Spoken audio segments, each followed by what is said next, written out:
నమస్కారం జగన్నాథం గారు. ఆహా, దయచేయండి దయచేయండి. నేను పుట్టి బుద్ధిరిగాక ఇన్నాళ్ళకి మా దేవి ఆలయానికి ఆ పార్వతీ పరమేశ్వరులే స్వయంగా నడిచి వస్తున్నట్టుంది. చాలా సంతోషం. జగన్నాథం గారు, మీ మాట కథం లేక వచ్చాం. అది నా అదృష్టం, మా ఆలయం చేసుకున్న అదృష్టం, మా ప్రజలు చేసుకున్న అదృష్టం. ఈశ్వర భక్తునిగా, అమ్మవారి బిడ్డగా ఆంధ్రదేశం అంతా ప్రసిద్ధికెక్కి అటు కాశీ విశ్వనాథుని ఆలయానికి అలంకరణగా నిలిచిన తమరు ఇవాళ మా ఆలయానికి రావడంతో మా జన్మ చిత్తార్థమైంది. జగన్నాథం గారు, దైవం అన్ని చోట్ల ఉంటాడని నమ్మి మనిషిని నేను. అయితే దైవాన్ని నమ్మి మనుషులు కొన్ని చోట్లే ఉంటారు. శిథిలమైన ఈ అమ్మవారి ఆలయాన్ని వేలకు వేల ఖర్చుతో పునరుద్ధరించిన మీరు, మీ గ్రామ ప్రజలు దైవభక్తులని అర్థమైంది.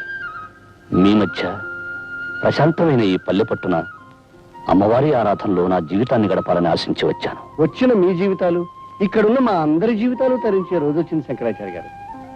మంచి రోజు చూసి ఆలయంలో అర్చన ప్రారంభించండి. అలాగే. నమస్కారం.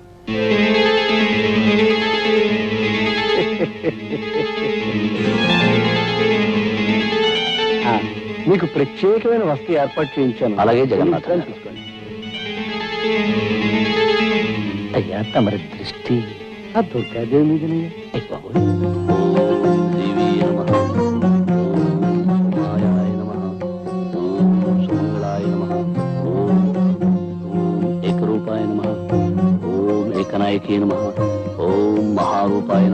ఆ మధ్య గోదావరి పుష్కరాల నాడు రాజమండ్రిలో ఆచార్య గారి అభిషేకం చేస్తుంటే కళ్ళారా చూశాను.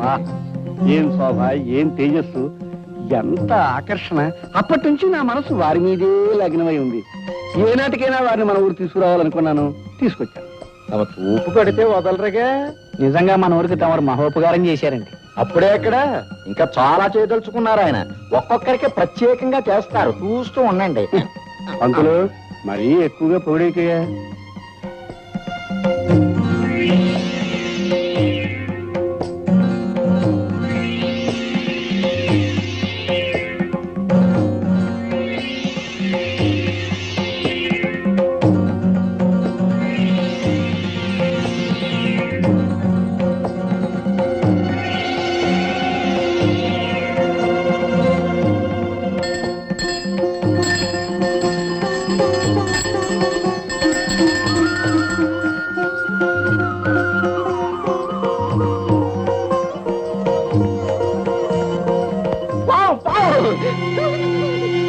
అది పావన్ అందరికీ తెలుసు. నువ్వు అరిచి చెప్పడం దానికి చంపే ఏర్పాటు చూడక. జగన్నాథం గారు, మీరందరూ కంగారు పడేదాన్ని ఏమీ చేయకండి. అది నా కూతురు రాధమ్మ పెంపుడు పాము. హారతి తీసుకోవడానికి వచ్చింది. పావుని పెంచడం ఏమిటండి? ప్రమాదం కదండి. మనిషి కంటే ప్రమాదమైనది కాదండి. నిజంగా మనం ప్రేమించగలిగితే ప్రతి ప్రాణి మనకు ప్రాణం ఇస్తుంది. ఇది నా నాగరాజన్న.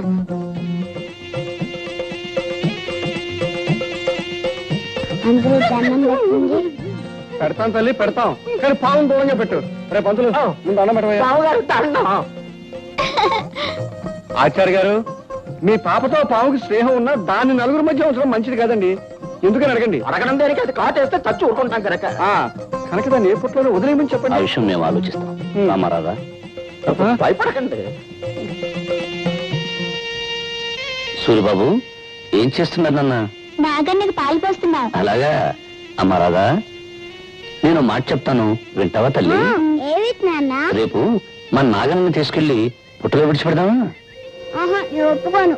నువ్వు చెప్పిన ప్రతి మాట విన్నాను. ఆఖరికి దేవుడికి ఎంటుకలు ఇచ్చేమంటే ఇచ్చేసాను. కానీ నా ఇష్టమైన నాన్న మటుకు పుట్టలో వెళ్ళమంటే నీ వదలను. అది కాదమ్మా, నీ జుట్టు దేవుడికి ఇచ్చావు, పుణ్యం వస్తుంది. అలాగే మన నాగన్ని పుట్టలో విడిచిపెట్టావనుకో, ఇంకా పుణ్యం వస్తుంది. నాకు పుణ్యం వద్దు, ఏం వద్దు, నాకు నాగన్నే కావాలి. చూడమ్మా రాధ, పక్షులు గోళల్లో ఉండాలి, పులులు అడవుల్లో ఉండాలి, పాములు పుట్టల్లో ఉండాలి. అప్పుడే అవి స్వతంత్రంగా హాయిగా ఉంటాయి. పెంపకం పేరుతో వాటి స్థానాల్లోంచి తీసుకురావడం పాపమమ్మా. ఇది మామూలు పాము కాదు, నాకు నాగరాజన్న. అందుకని నువ్వు భయపడకపోవచ్చు, కానీ ప్రతి వాళ్ళు భయపడతారు. ఆ భయంతోనే మన నాగరాజుకి ఏదైనా ప్రమాదం కలగచ్చు. నిన్న చూడు, జగన్నాథం గారంతటి పెద్ద మనిషి భయపడ్డాడు. నిజంగా ఆయన పాము కంటే ప్రమాదకరమైన మనిషిలా ఉన్నాడు నాన్న. తప్పు బాబు, పెద్దవాళ్ళ గురించి అలా మాట్లాడకూడదు. అమ్మా రాధ, నా మాట విని నాగరాజుని పుట్టలో వదిలేద్దామమ్మా. అవునమ్మా రాధ, పుట్టలో ఉంచినా ప్రతిరోజు వెళ్లి చూసి పాలు పోసి రావచ్చు. పైగా రేపు నాగపంచమి, అంటే నాగరాజు పండగన్నమాట. పండుగ రోజు తన ఇంట్లో వదిలేస్తే నాగన్న ఎంత సంతోషిస్తాడో తెలుసా? సరే అయితే. నమస్కారం శంకరాచార్య గారు. నమస్కారం జగన్నాథం గారు. రండి రండి, కూర్చోండి. తమరిని ఒక సహాయం అడగాలని వచ్చాను. సహాయం అయితే అడగక్కర్లేదు, చెప్పి చేయించుకోవచ్చు. ఏమీ లేదు. మోదుగులపాలెంలో మా మిత్రుడు పెళ్లి, దాన్ని మహానుభావులైన తమరి చేతి మీదుగా జరిపించాలని నా అభిలాష. కనుక తమరు కాదనకుండా సాయంకాలం వెళ్ళి ఆ శుభకార్యం జరిపించి రావాలి. దైవ కార్యం తర్వాత మహత్కార్యం పెళ్లి జరిపించడమే. ఇద్దరు మనుషుల్ని కలిపి దీవించడానికి అభ్యంతరమే ఉంది. తప్పకుండా వెళ్తాను. కానీ ఏమిటో చెప్పండి. సాయంకాలం అమ్మవారి పూజ జరపడం. నాందే ఉంది.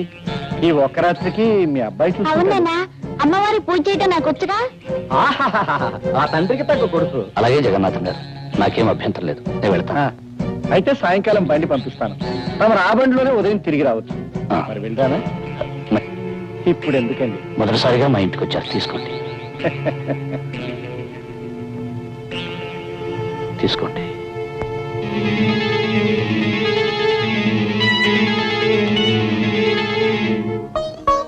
నాగరాజన్న, నాగరాజన్న, నాగరాజన్న, నేను ఎప్పుడూ ఒంటరిగా వదలలేదు. ఇప్పట్లో నుంచి బయటకు వస్తే ఎవరైనా ఏమైనా చేయొచ్చు. కనుక నీ పిలిచినప్పుడు తప్ప నువ్వు బయటికి రాకూడదు. సరేనా? ఒట్టే.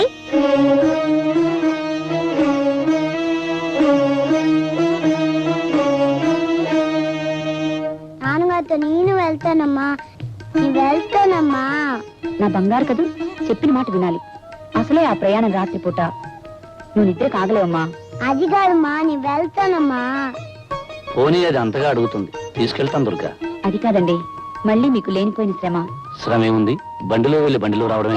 చలా దారిలో అల్లరి చేసి నాన్నగారిని విసిగించుకో. విసిగించదు కానీ నువ్వు అమ్మని మాత్రం విసిగించుకే. రమ్మ రాధా. బాబు సూరి, చీకటి పడ్డాక గుళ్ళో పూజ చేయడం మర్చిపోకు. అలాగే నాన్నగారు.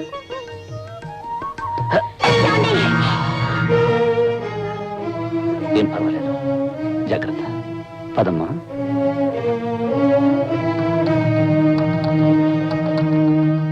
ఓం జగన్మాతాయ నమః. ఓం కాళియాయ నమః.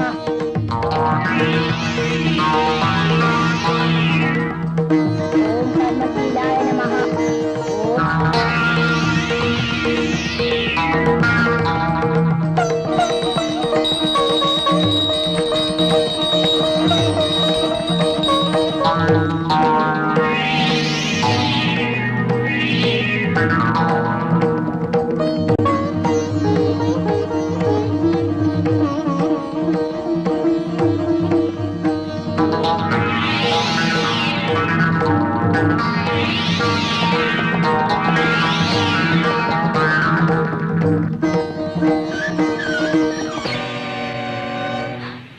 జగన్నాథం గారు, అవును, జగమెరిగిన నాథుణ్ణి, జగన్నాథం.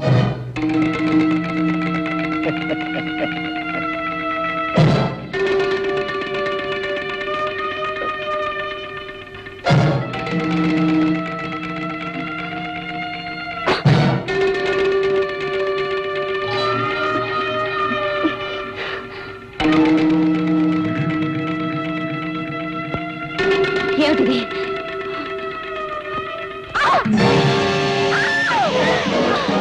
పిలిచినప్పుడు తప్ప నువ్వు బయటికి రాకూడదు. సరేనా? ఒట్టే. పిలిచినప్పుడు తప్ప నువ్వు బయటికి రాకూడదు.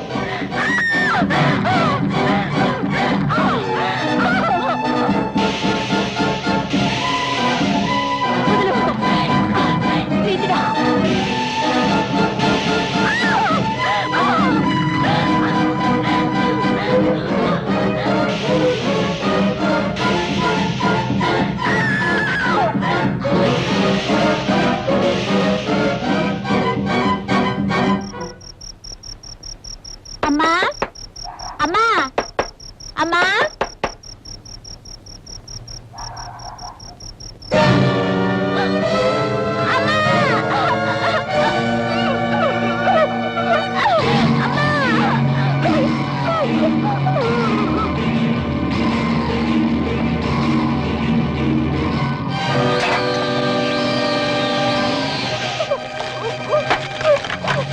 దేవుడు, నీకున్న గురువు పట్టాడు. ఎందుకంటే మంచి వీడిని మంటలో పెట్టాడు. అలాగే ఇదిగో.